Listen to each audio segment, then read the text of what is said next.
আসসালামু আলাইকুম। কিছুদিন আগে আমাদের এই ইনকিউবেটর থেকে কোয়েল পাখির বাচ্চা ফুটেছে এবং কিছু ফার্মি মুরগির ডিম দিয়েছিলাম 15টার মতো। সেখান থেকে প্রায় 11টা বাচ্চা পেয়েছি এবং 4টা ডিম নষ্ট হয়ে যাওয়ার কারণে ফেলে দেওয়া হয়েছে। আর এখনো কিছু ডিম রয়েছে যেগুলো হচ্ছে দেশি মুরগির ডিম। এখানে প্রায় 6টার মতো দেশি মুরগির ডিম রয়েছে, যেখান থেকে আমরা আরো বাচ্চা পাবো আশা করা যাচ্ছে। যেহেতু এই দেশি মুরগির ডিমগুলো 4 দিন পরে দেওয়া, তাই আশা করা যাচ্ছে আরো 4 দিন পরে এই 6টা থেকে বাচ্চা পাবো। আর আজকে যে বাচ্চাগুলো ফুটেছে তার জন্য সুন্দর করে একটা ব্রুডিং ঘর তৈরি করেছি, যেখানে এই বাচ্চাগুলোকে নিয়ে ছেড়ে দিচ্ছিলাম আর দেখছিলাম যে এই বাচ্চাগুলো এখানে থাকতে পারবে কিনা।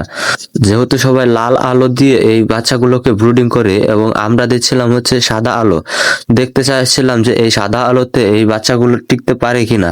তো আলহামদুলিল্লাহ এই বাচ্চাগুলো খুব সুন্দরভাবে এখানে থাকতে পারে এবং পরবর্তী দিন দেখানোর চেষ্টা করব যে এইগুলো কি এখানে আদৌ থাকতে পারে কিনা।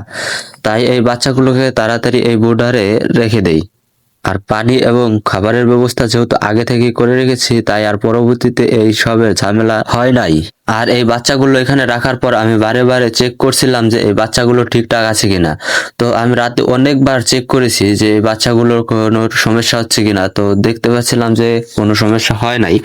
তারপর আমি কোয়েল পাখিগুলোকে চেক দিচ্ছিলাম, দেখার চেষ্টা করছিলাম যে কোনো অসুবিধা হয়েছে কিনা। তো আলহামদুলিল্লাহ আমাদের কোয়েল পাখির কোনো অসুবিধা হয় নাই এবং আমাদের কোয়েল পাখির বয়স যেহেতু আজকে 5 দিন, সেহেতু এই কোয়েল পাখিগুলো একটু চালাক এবং বড় হয়েছে, যা হয়তোবা আপনারা এই ভিডিওতে দেখতে পাচ্ছেন। আজকের ভিডিও এই পর্যন্তই। আমার জন্য দোয়া করবেন।